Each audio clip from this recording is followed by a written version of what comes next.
For an Australian Prime Minister, balancing your most important economic relationship with China alongside your most important security alliance with the United States is akin to walking a high wire. Or as some have put it, it's like a mouse dancing beneath two elephants. Anthony Albanese was reminded of that this week. At the same time as Donald Trump was announcing another round of tariffs that sent shockwaves through global markets, China too was saying it wanted a closer relationship with Australia, particularly around AI and the digital economy. It comes as the Prime Minister flies to Beijing for a 6-day visit to China. He's taking with him some of the nation's most important business people, but he'll also have to contend with some of the more fraught elements of the relationship. The government had hoped that this meeting would happen after an in-person meeting with Donald Trump. It's why this trip will be so closely monitored in the United States. I'm Brett Worthington on Ngunnawal country at Parliament House in Canberra, and this is Insiders on Background. Well, Geoff Raby is an economist and a former diplomat. He was Australia's ambassador to China between 2007 and 2011, and he served on the Australian board of a Chinese subsidiary. Geoff Raby, welcome. Pleasure to be here. How are you assessing the stakes of this trip for Anthony Albanese? Oh, they're very important, extremely important, really, because there is so much uncertainty in the international system, and China being by far our largest economic partner and the emerging dominant power in the region, central to our security in terms of regional stability. All of these issues come together at this particular time. And so I think it's very timely and helpful that the Prime Minister is going to China to meet the senior leadership. It's a 3-city trip across 6 days. It's going to be the Prime Minister's longest trip to one single country. What do you take from that? Well, as a former ambassador and someone who spent a lot of time in China, I'm delighted to see it. This was a pattern of previous prime ministers in the past. China is a huge country with great regional variation and differences. And that's why it's so important to have feet on the ground in China. As an aside, I think it's very disappointing that the Australian media is not permanently based in China these days, because you need to come to grips with the complexity and the diversity to understand really what's driving the senior leadership of the country. And I think the cities he's going to, Shanghai, Chengdu, as well as Beijing, of course, are well judged. And it's going to give him an incredible insight into the rapid change and dynamism that one finds in China these days. One of the hardest things with China I always found as ambassador and as someone who's spent 30 odd years writing and briefing people about China is helping people understand who are not there, the contemporary reality of China. And it doesn't conform to many of the stereotypes that are widely circulating in the West. How do you perceive that difference between the stereotype and what you see as a modern China? Yeah, well, the stereotypes see it as, which it is, a one-party authoritarian, at times, not always, but at times, repressive state. The stereotype tends to be of a draconian state that has basically the country under its boot. The reality is much different to that. As I said, there's enormous diversity, there's enormous creativity, there's great energy in the country, and all of that helps to explain why the Chinese economy has been utterly transformed in the past 30 years. Part of this trip will see Anthony Albanese hold meetings with 3 of the top officials in the Chinese government. Chief among them will be his meeting with Xi Jinping. The last time the two men met was on the sidelines of the G20 when both men were in South America. It comes at an interesting time for both Xi Jinping and for Anthony Albanese. This is the 4th meeting, the 2nd in Beijing. How important is that direct relationship between Anthony Albanese and Xi Jinping? Yeah, it's an interesting thing in diplomacy that personal relationships do matter. And leaders need to have an understanding face to face, and they need to have what we call a feel for each other. And I think this is enormously important. And it's an opportunity for each leader to really express clearly and privately the things that really matter to them in terms of their leadership of their respective countries and their respective ambitions for their countries. And look, I go back to the early 80s when all of this sort of began. And Prime Minister Bob Hawke, on also a long trip to China, had very important discussions with the leadership then, the Party General Secretary Hu Yaobang, the Premier Zhao Ziyang, and they laid out to him their vision of reform and opening up China and allowing markets to play a much greater role in the economy. And Bob Hawke understood what they were talking about. He actually believed that they were very serious. And that shaped our policy for the 80s and 90s, how we dealt with China. And they're the sorts of discussions that can and should happen between leaders. When Anthony Albanese and Xi Jinping last met, it was at the hotel that the Chinese delegation had taken over in Brazil. It followed a meeting in which Keir Starmer, the British Prime Minister, had just met with Xi Jinping, and the optics from afar were kind of like these two naughty schoolboys going to see the headmaster. The Chinese delegation was so much bigger than either the British one or the Australian one. To what extent is the Chinese government successful at using the scale of both the country and its power to leverage influence in those meetings?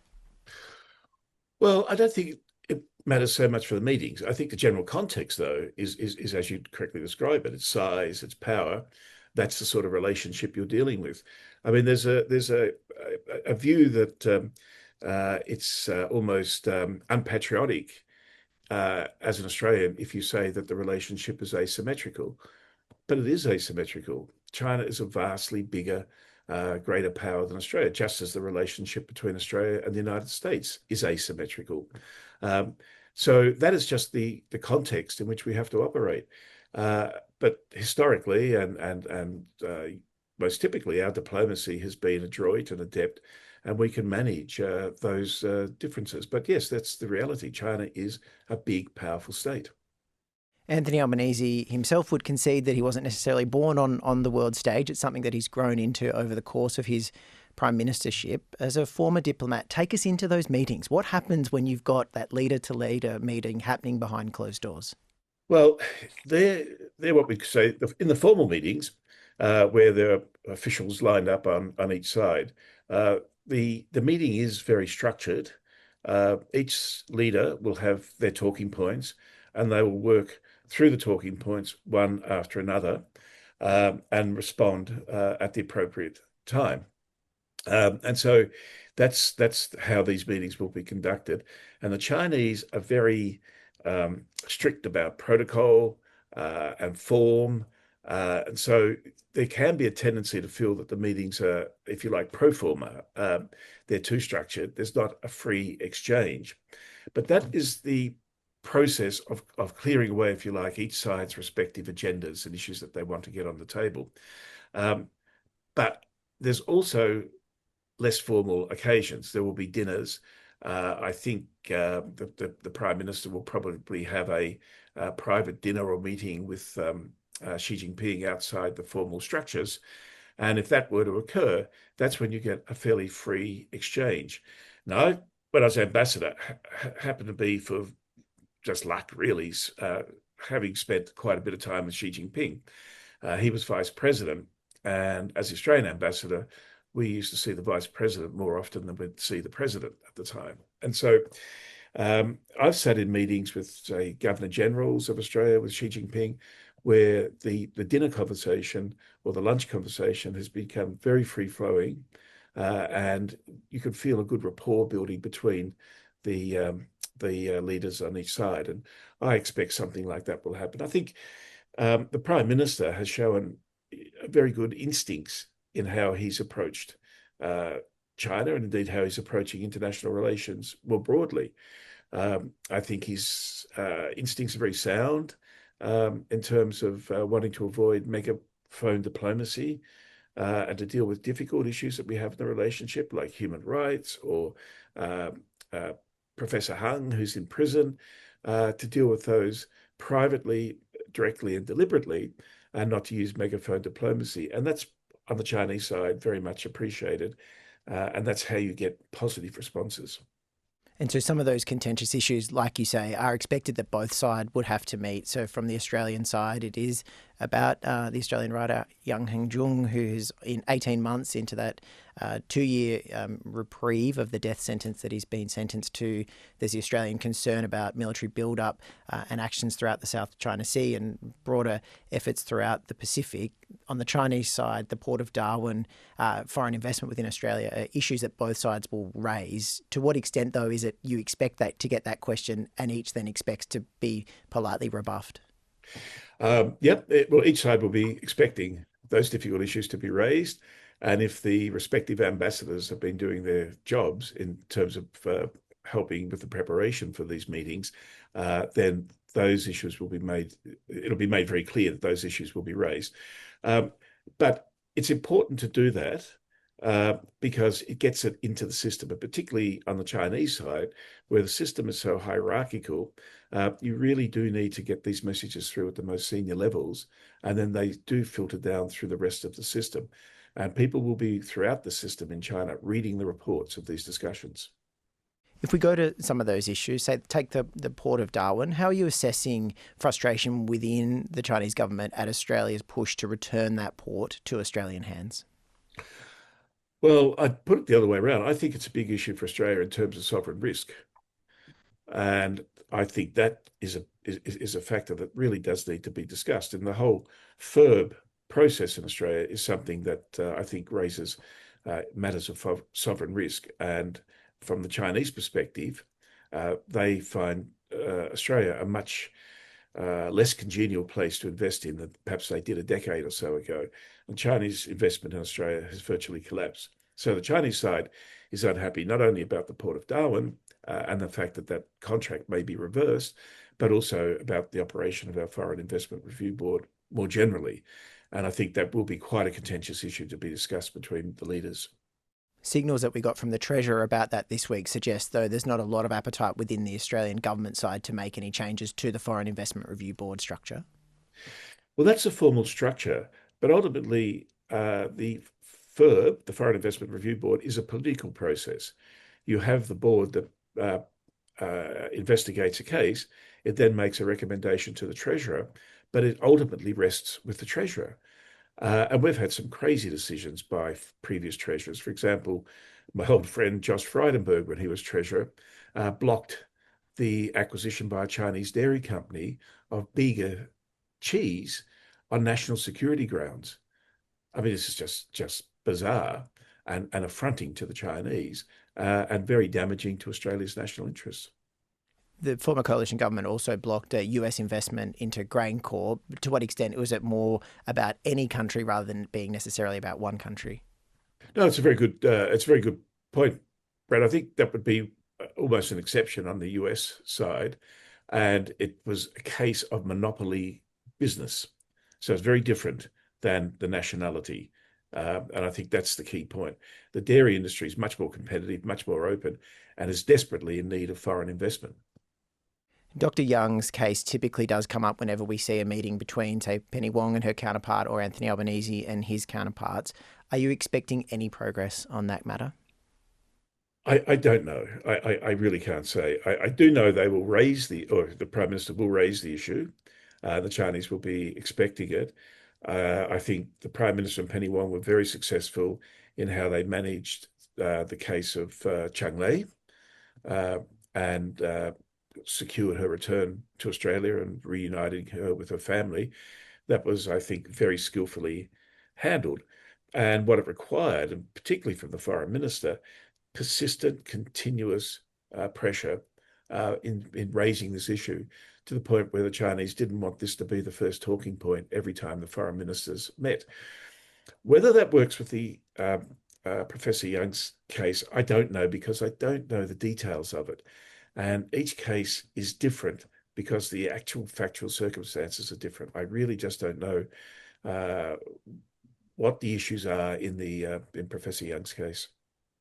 You've praised the Prime Minister and the Foreign Minister in their dealing with China. We've seen Australia get taken out of the diplomatic freeze, the resumption of trade, and then this week a call from China for more. Essentially, forget what happened in 2020 to 2022.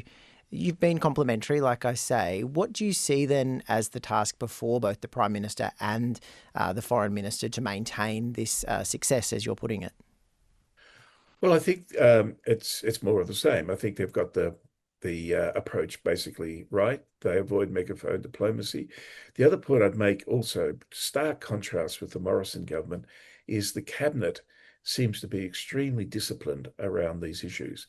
I mean, in the Morrison government, there were ministers freewheeling, criticizing China over any number of matters. Um, without any coordination. What's really remarkable with the Albanese Wong management of the relationship is just the internal discipline inside this government. So I think all of that's to the good. I mean, the question really is, where does this relation go to? And I think we can see some difference between the foreign minister and their statements and the prime minister. The foreign minister is ultra cautious on China. During the last election, I was interviewed by someone on the ABC, and I made the point that it would seem that China is the name no one dares mention during the election campaign. I think the Prime Minister has continued that, and she's continued it with her recent speech this week at the ASEAN meeting. The Prime Minister has taken a slightly different approach. He always emphasizes, whenever he mentions China, that China is our largest export market and that Australian jobs, prosperity, taxation all depend on us continuing to build that trade with China. And I think that attitude is the correct attitude to bring to the relationship, to put the relationship on a more positive, forward looking basis. And what I'd be looking for from this visit is more discussion about what the future of the relationship might look like, that the leaders come to an understanding of where our interests align and how we can pursue that in a cooperative and productive way. We saw China's ambassador to Australia marking the 10 years since the free trade agreement with China has come into force and talking about where he wants to see growth. This is things like around artificial intelligence, the digital economy. It's probably little surprise that China wants closer relationships and the opening up of the free trade deal, given the tensions that we've seen in the past in Australia, blocking China from being involved in some of our big teleco rollouts. The Prime Minister, though, and Penny Wong to some extent, seem to be rebuffing that suggestion of either reopening the trade deal or this possibility of AI and the digital economy. How are you assessing that? Yeah, Brett. Well, first of all, it's not reopening the deal. The FTA we have negotiated with China or between ourselves is a very, very good FTA. It's very liberalising and it has a big area of services in that.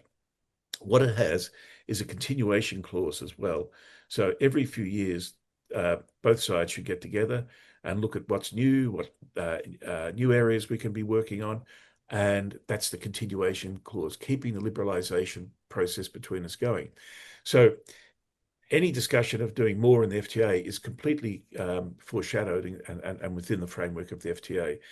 Whether AI fits there or not, or whether we find it too sensitive for security reasons, that's a conversation we need to have. There's no point not having the conversation. Don't forget that China is one of the world's leaders in AI and in some areas of open systems, possibly the world leader. We need much of the technology and investment China has. AI is such a broad area. I'm sure there are sensitive areas in AI on security grounds which could be comfortably ring fenced and protected. There are probably other areas which have minimal or no security value. My point being is we shouldn't treat this as with such a broad brush. It is necessary to really pass these issues and find out exactly what we're talking about. But one other area which I would have liked to have seen the ambassador include, because China is the world leader in the green transition and the transition to electric vehicles and renewable energy, and I would hope we could see coming out of the Prime Minister's visit some basis for future expanded cooperation between Australia and China in the green energy, the green transition, green hydrogen, and producing green steel. so that we can start to turn our iron ore into steel through green processing that can be done in Australia based on our renewable energy capacity. So this is a huge area for the two countries to be working on and cooperating on. And these are the things that prime ministers can put on the agenda, just as Prime Minister Bob Hawke and General Secretary Hu Yaobang in 1984 put the development of the iron ore trade between Australia and China on the agenda. What do you see as what governments and then the business sector have learned from that period in the diplomatic freezer with dealing with China? Well, I think my view is I think in Australia we've become ultra cautious and have taken much harder line, perhaps than's justified in terms of our own interests. And we're not thinking about the opportunities where we've missed. Now, fault lies on both sides with that difficult period, absolutely. And the Chinese, I think, recognize that their behavior was counterproductive. So rather than it achieved nothing for China, harm China, not only in terms of the commercial dimensions of it, but very much in terms of China's standing in the world. And I think we've seen a revision or a review in China of those policies. And it's not just that Prime Minister Albanese and Penny Wong are now leading on foreign policy in Australia. It's that China itself changed its policies to get rid of what we used to call wolf warrior diplomacy, because they came to the conclusion that wolf warrior diplomacy was utterly counterproductive for them. So we have a China on a charm offensive. Donald Trump's created a great space for China to move into on the charm offensive. We have a leadership in Australia with Albanese and Wong, which, as I said, has a very disciplined and practical approach to managing the relationship. But I think we need to lift our sights, and this is with this visit is the moment in which we can lift our sights and start to realize greater opportunities from this relationship and not be held back by those dreadful years of the trade disputes. How do you view it? Is it walking a high wire act? Is it a mouse dancing underneath elephants? Is it like being caught in a vice when you've got China on one side and the United States on the other? No, I don't. Look, I don't see it so much in those terms. Of course, um, uh, every Australian government has to square the circle, as it were, between our security relationship with the United States and our enormous economic opportunities with China, and that is a challenge. But that's a question for diplomacy, and I think what we need to do is be very careful that we are open to the very rapid changes that are occurring in China, alert to them, and make sure that we can realize those opportunities. But of course, we've made it very clear through our commitment to AUKUS, through elevating the Quad dialogue to a summit level, that we see our primary security interests being aligned with the United States. China knows that. We know that. Sometimes it seems the hardest place to convince people of is Washington of that point of view. Uh, but that is the case, and we have very clearly made a choice with those big security and foreign policy decisions that have been made. Am I right in interpreting then, and whether or not Anthony Albanese had met with Donald Trump in advance of this trip or not wouldn't necessarily affect the nature of this trip then? No, no, not at all. And again, I think the Prime Minister has handled this very well because why should a sovereign leader make their foreign and security policies subject to the vagaries of another person's diary? I mean, that's what you're dealing with. It's a matter of Trump's diary. And this visit came at this particular time. So I think the media is making far too much of does he go to Washington first or Beijing first? And after all, it's not without precedent. Malcolm Fraser went to Beijing before Washington. Kevin Rudd went to Beijing before Washington. And Tony Abbott went to Beijing before Washington. So I just don't think it's such from a diplomatic point of view, a big issue. Just lastly, Jeff Raby, we've heard a lot this week from both speeches from the Prime Minister and from the Foreign Minister, this reasserting Australian independence. It's being viewed as saying Australia is not necessarily tethered to the United States. As we go into this trip where the Prime Minister will spend 6 days in China, how are you viewing this rhetoric around independence? Well, I think that uh, I think that the Prime Minister and the Prime Minister are reflecting a growing debate within Australia and growing concern within Australia about the extent to which we have may have compromised our independence with AUKUS, with the permitting America to base B-52 long-range bombers in Tyndall, and opening Stirling Naval Base to nuclear-armed, nuclear-powered submarines, in addition to Pine Gap and all the other things we do. So I think that there's a greater awareness in Australia that these seemingly separate decisions made in the defence area actually amount collectively to a big question about our independence. And I think that's what the Prime Minister and the Prime Minister are really responding to with those comments. Jeff Raby, you're one of Australia's foremost experts on China. We really appreciate you sharing your time with us. Thanks, Brett. My pleasure. If you have any thoughts on this podcast or want to share your ideas, you can send them our way, insiders@abc.net.au. There will, of course, be more on this on Insiders this Sunday, 9 a.m. on ABC TV and on iView at any time. Patricia Karvelis will be our host, and she'll be interviewing the Defence Industry Minister, Pat Conroy. Spearsy will be back next week. I'm Brett Worthington. Bye for now. You're making us all feel very excited about being here.